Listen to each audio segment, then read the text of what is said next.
Hello everybody, welcome back to another outdoor landscape photography vlog. I want to talk a little bit about a particular topic that I think is important to keep in mind, and that is all about how we learn from our photos.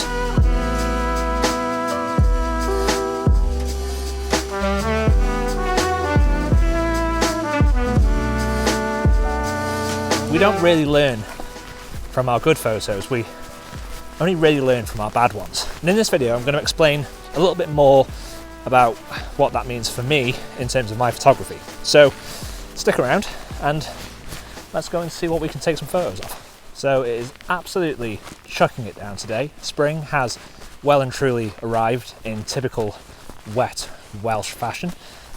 So it's quite good for woodland photography, which is kind of where I've decided to come today. So I'm going to stick a polarizer on, get all of those nice saturated colours from the wet leaves and foliage, and yeah, we're just going to hope for the best.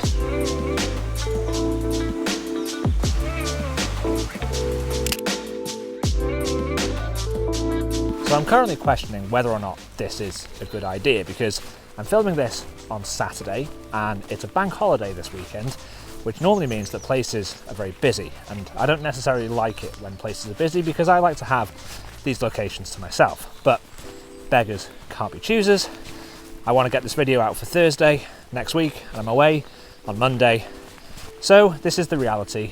I need to come out during times where I would typically not choose to, but that is the reality for a lot of photographers.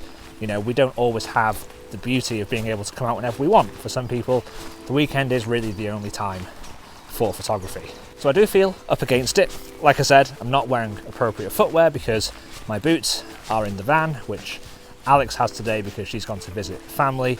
And again, can't use that as an excuse. My own stupid fault for not taking them out of the van before she went away. So I am stuck with New Balance trainers.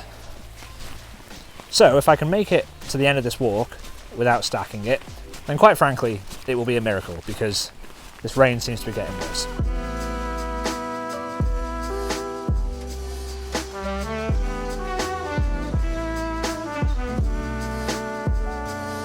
So I'm feeling better now that I've actually found a half decent composition. It focuses mainly around these wild garlic plants that I've just come across, and I can hear a woodpecker, which is quite interesting. Can't see it though. It focuses around wild garlic, which is one of my favourite aspects of spring, especially when those wild garlic plants start to blossom and you get those lovely vibrant white colours. They create such a nice contrast against the blanket of green that you typically get in spring. And it's that blanket of green that is my sort of main focus in this composition. There's this carpet of wild garlic with a really nice tree growing out of the middle with some nice ivies wrapped around the trunk, and I just think it's a photo that perfectly encapsulates that very fresh, verdant feeling of spring. So I don't know if this photo is going to be any good or not, and if it's not, then that's just something for us to learn from, which is something I will talk a bit more about, because I realise that I haven't really spoken about what it is I meant by that statement at the start of the video. So a fairly easy shot to get started with. I will mention that I put a polarizer on for this shot just because with all the rain it's drenching all the leaves, and having that polarized will just bring out all of the saturation because of the wet leaves. It's just a case of doing as much in camera as possible. So I'll put the photo on screen now. Let me know what you think.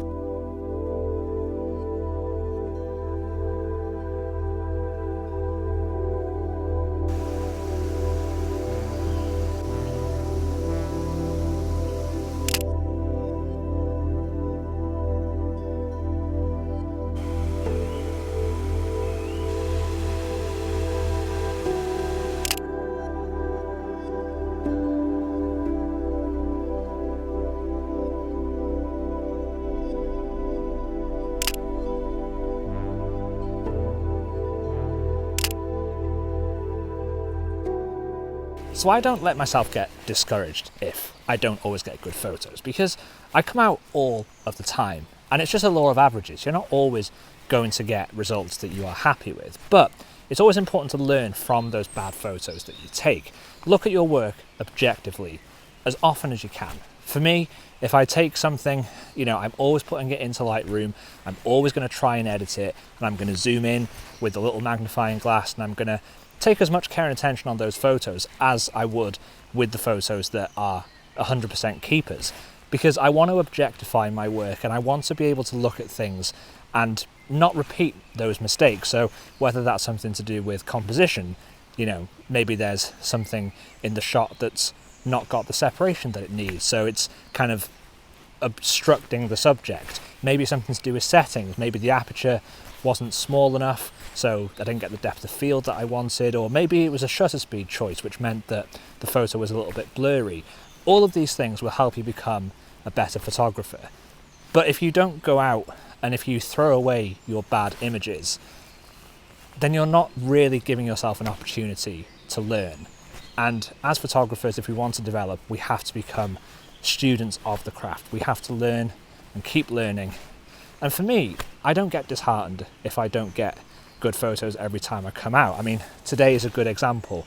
It's a beautiful day in terms of conditions. I'm in a really beautiful place, but I don't know if the photos that I've taken today are any good. I don't know if I've got my mojo because my footwear is wrong. I'm not necessarily going to the places that I want to. I'm sort of staying out of the way. Whereas if I had boots on, I'd be getting right in there, stuck into the middle of all the muck and the understory in the woods. And that would probably give me better results. But, that is a lesson.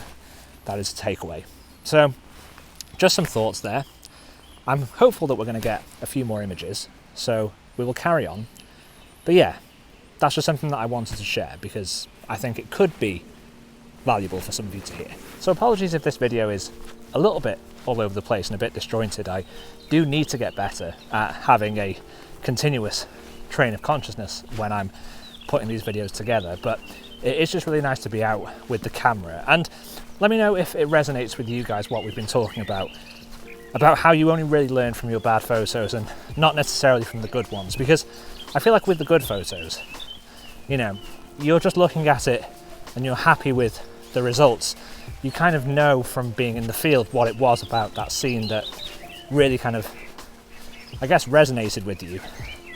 And there's not really an awful lot to learn if you nailed it.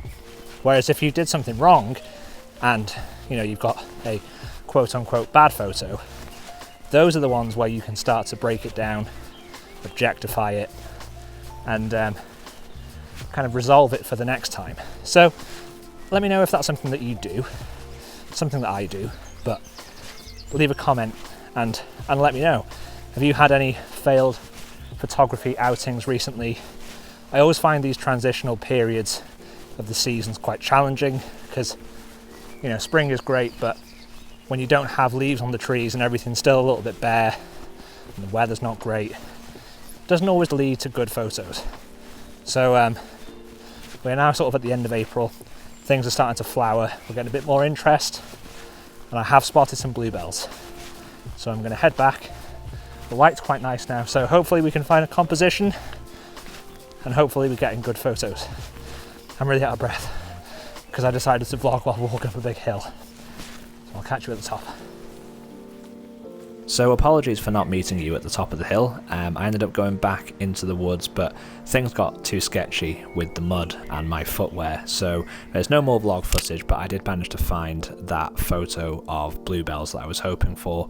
Let me know in the comments what you think of this shot. I think it's pretty nice. The light was getting quite harsh though, so not the most ideal conditions, but I hope you found this video useful. I do think it's important to embrace bad photos and not necessarily get intimidated by them or let that be a reason not to go out and take photos.